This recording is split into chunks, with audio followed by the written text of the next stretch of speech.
Hi, boys and girls, and welcome to science. So for this e-session, you're going to go through each of these slides step by step, and I'll go through what you're supposed to do with them.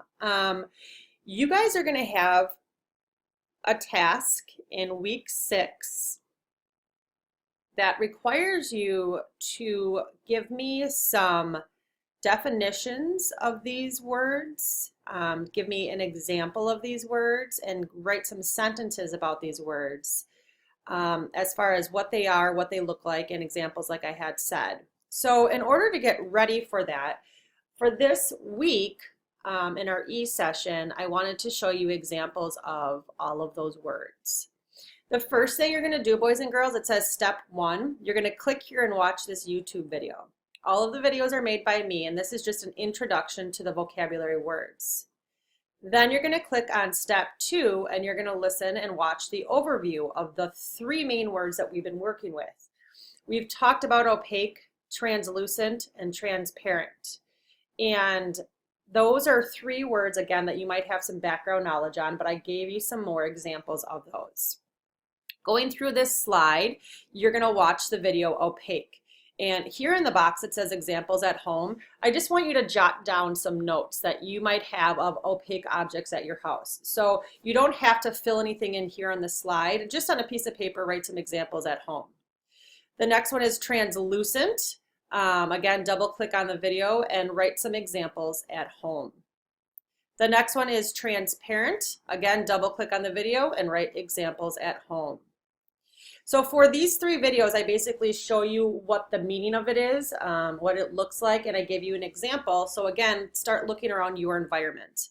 We then go into reflective or reflection. Watch that video and think of any examples you have at home. We go into illumination and illuminate. Oh, that should say give examples from home. Ooh. Lots of spelling. There we go. Give examples from home. And then the last video is vibration. And then again, I said examples at home. So after you watch all those videos and you learn what those vocabulary words are, make sure you're looking again for examples in your house or even anywhere you are. Maybe you're at the store or you see something and it caused a vibration or reflection.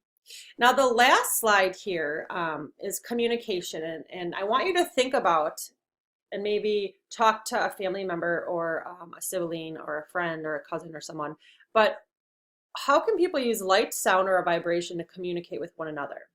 So I gave you a few scenarios. So pretend you're in a room with no light. It's pitch black. What could you use to tell someone you were there?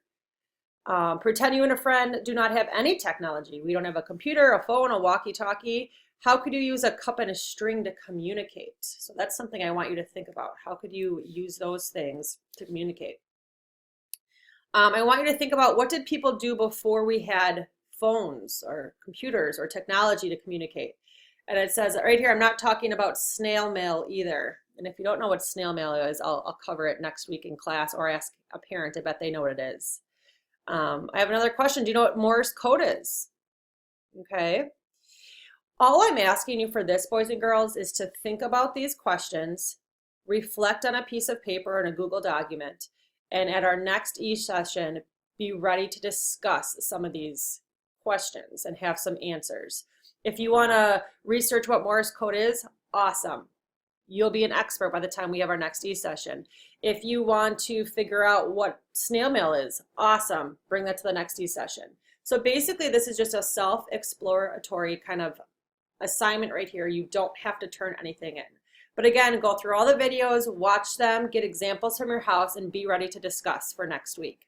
Bye, scientists.